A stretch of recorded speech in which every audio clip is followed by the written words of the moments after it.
doing all right? I am Jamarl Thomas, your host from the Progressive Soapbox. This has been a weird day. My wife, this is a detour from the original point of this thing, but it's on my mind because it just happened. It's annoying the shit out of me. We really have to get rid of this healthcare system. Like, it needs... I don't know how people afford stuff like this, and I suppose that they don't. I suppose that this is the bankruptcy. This is why people don't get health care. This is why people defer medical tests or defer getting a prescription drug.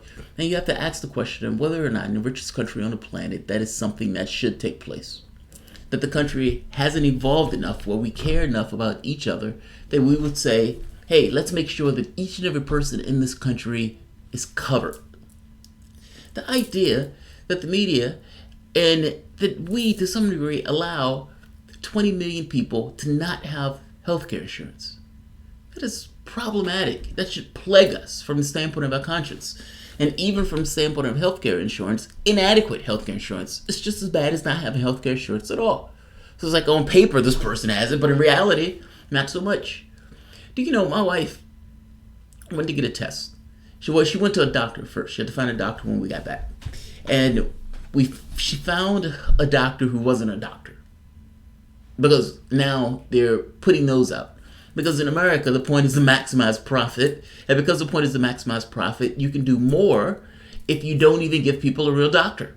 So that person sees, a PM or whatever they're called, and deal with the doctor in lesser increments.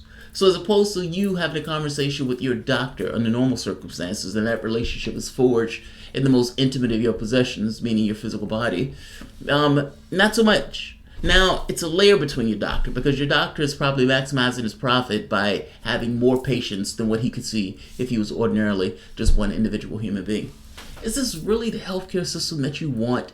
People making profit off of your breaks and your cancers, your AIDS, your whatever degenerative condition that you end up with. Is this really the healthcare system that you want?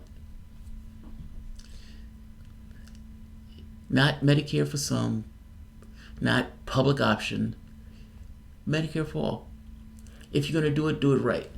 For the first time, do something that's specifically for the human beings themselves and not necessarily for the profit motive. You've had two ideologically driven healthcare plans with Obamacare and Trump Care. And I hate to tell you that even though Obama might have brought down the cost to some degree, this utopian idea doesn't cut it. It doesn't cut it. My wife goes for a first doctor's visit. The doctor's visit, she has insurance. She's had insurance for years. I don't think she's ever had a lapse in insurance in this case. I think her copay was like $30 or $40. This necessitated a test. Okay, this is somewhat of a normal process. I would imagine anybody that's going to the doctor's office and they don't necessarily know what it is on initial inspection is going to get some kind of test, some kind of lab work, some kind of, thing where they're sending you to the hospital for outpatient in order to figure out what it is. This test gave an answer. And the doctor says, okay, we need another test to figure out what that answer means. Okay? So the test that they took ends up being $1,500. One test. Meaning somebody with insurance, with relatively decent insurance, I would imagine, has one issue that they've had in years. They go and see something about that issue, and between the medication, between the visit itself, between the tests that they needed to take for it, and now it demands another test, which is going to be another $2,000. 2 weeks.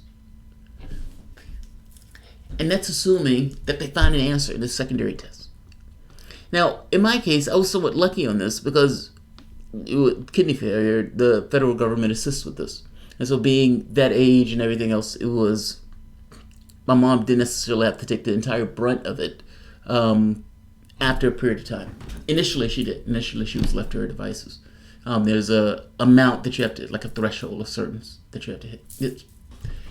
I'm just saying, from a regular person who's just living about their life and get hit with any particular medical thing, it will leave a dent and a mark to degrees that are profound. I mean, Think about the amount that most people have in the bank. Most people don't have like $500 in the bank. And if most people don't have $500 in the bank, how do you deal with a medical bill that's like $3,000 within the first couple of weeks? And God forbid it's something that's serious that requires persistent visits. I mean, even with the copays. Think about copay after copay after copay after copay. You're talking about $30, that over and over and over and over. And each one of those may necessitate something else. And God forbid there's a surgery. Even if it's a minor surgery. If you're paying $1,500 for a doctor visit, how much are you going to pay for the surgery? I guess I'm saying this is our medical system. And I'm telling you, around the rest of the world, it is not this way. It is not this craven cash profit-driven to the point of insanity system.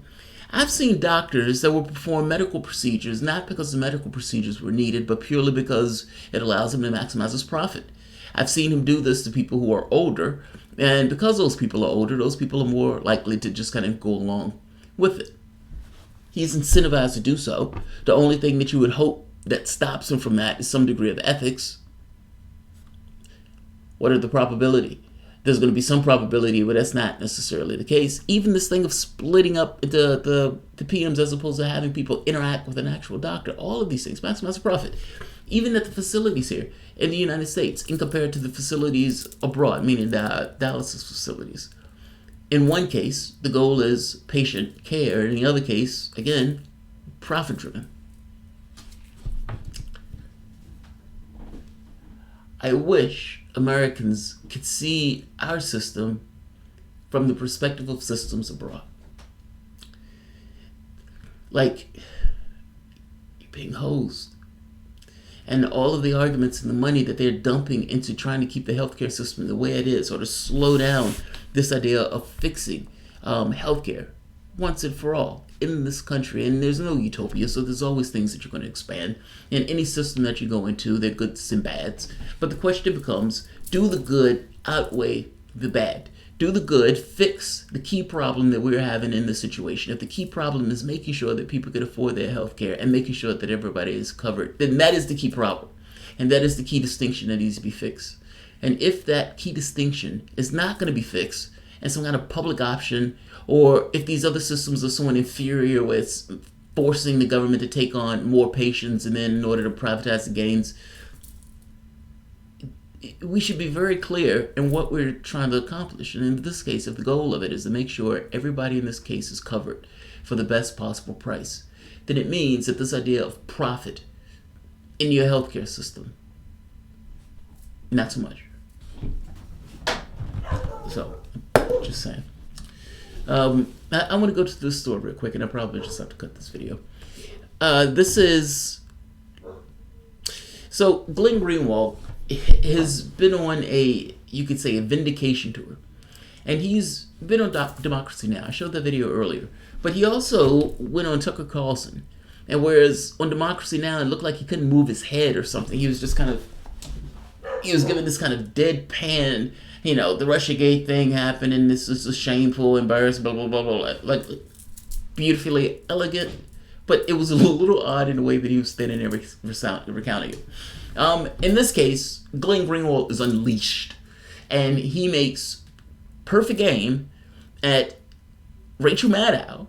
And he says he's switching up in the way that he's using his plural and singular, but clearly he's talking about the host of the top news show on MSNBC, which is Rachel Maddow, and I would imagine you may be talking about the other late night hosts, but definitely Rachel Maddow. And he goes further. He presses into this thing saying MSNBC essentially blacklisted him. Matt Taibbi, Jeremy Scahill, essentially anybody who was skeptical of the Russia narrative, they blacklisted. They kept him off the show. And he makes the case that they kept him off the show because the scam was profitable to the viewership itself, to MSNBC itself. Now, I've made this argument myself that everybody in the Trump-Russia conspiracy had something in it that was satisfying to them. It satisfied some need to them. Some people couldn't understand how Hillary Clinton could lose to reality show hosts, in which case, hey, the Russia stuff fits right into that narrative. You have other people who just hated Trump's guts, in which case, again, it was easy to fit right into that narrative. It's like Obama is a Kenyan. It makes no sense, but they still push with it. He's making the point that MSNBC did this on purpose. The network was folding. It was cash-strapped. And when the Trump-Russia stuff comes out, all of a sudden, you have a threat. You have an overarching threat. And you can have your hosts stoke that threat night after night after night after night. One theory after the next. One conspiracy. One Trump, the thing is taking place. Something else is cornering Trump. Trump is on his last leg. Trump is working for Vladimir Putin. In one case, Trump was working with the Iranians. In one case, the Chinese and the Russians were going to cut the heat off in the 50-degree below zero weather. And there's no president to protect us. Like, some of this stuff was insane. His point is, they did this on purpose. This was profitable for them. And because this was profitable for them, they kept it going. There's no hedge in that. And that's a pretty mind-blowing thing. Now, not necessarily mind-blowing because, yeah, he's right that the incentives lend towards that direction. But that is a dramatically cynical and blisteringly corrupt, shaping reality itself based on your profitable bottom line. Now, you could say advertising does that in general. Fair enough. But in this case, Glenn is making the point that, no, this is very specific. They intentionally stoked something that they knew wasn't true, or at the very least they knew the contrary, potentially it wasn't true. And they intentionally kept off alternative voices to ensure that their audience wouldn't get that secondary point of view that criticized the narrative. That's a big claim. That's a big claim. Let's hear him out. Was continuously on MSNBC, which, let me just say, should have their top host on prime time go before the cameras and hang their head in shame and apologize for lying to people for 3 straight years, exploiting their fears to great profit. These are people who were on the verge of losing their jobs. That whole network was about to collapse. This whole scam saved them. And not only did they constantly feed people for 3 straight years total disinformation, they did it on purpose, Tucker. And the proof of that is that, unlike you, who has been criticized in a lot of different ways by the left, some of which I agree with and we've talked about before, the first time I ever watched your show, you had on Adam Schiff, the leading Democrat, to talk about, on your set for 12 straight minutes, collusion, so that your audience could hear the other side of the story. MSNBC did the exact opposite. There was a whole slew, not just me, of left-wing journalists with very high journalistic credentials, far more than anyone on that network, like Matt Taibbi and Jeremy Scahill and many others, including myself, who were banned from the network because they wanted their audience not to know that anybody was questioning or expressing skepticism about the lies and the scam they were selling because it was so profitable. They did it on purpose. It was a total fraud that they perpetrated on their audience. And to the extent that they talked about this at all, it was to call us agents of the Russian government, to defame us as traitors, and to lie about us continuously to their audience. And there's still no accountability. They still won't put us on their airwaves. They still won't apologize. And they're still lying to their audience. They don't want their audience to know what they did to them for 3 straight years on purpose. No hedge. Zero hedge. And he is pissed off. He is very pissed off. I don't blame him, though, right? I mean, they're calling you a Russian stooge. I mean, think of this kind of red menace stuff, the worst aspects of the Cold War, this kind of McCarthyism. Okay, those aren't the worst aspects, toppling governments, putting in dictators. But you know my point. Domestically, this McCarthyite smears that these guys were throwing. I remember on Morning Joe hearing somebody call Devin Nunes a Russian agent. And he wasn't, it wasn't a joke. He was being very serious about it. Like, some of these people were insane. But Glenn was one of those people who they continuously called a Russian plant, a Russian agent, that he's somehow some kind of asset of the Kremlin. It's utter nonsense. So yeah, I could understand Glenn being somewhat vindicated in going about this. So, I am going to end this here. I'm not going to keep this going much longer. If you guys enjoy the content, please feel free to share, like, subscribe. You can always support the PayPal or Patreon. And Glenn, keep kicking ass. Glenn has always been a badass. Glenn has been hammering the shit out of everyone he can get his hands on for the past few days. Yes, he has.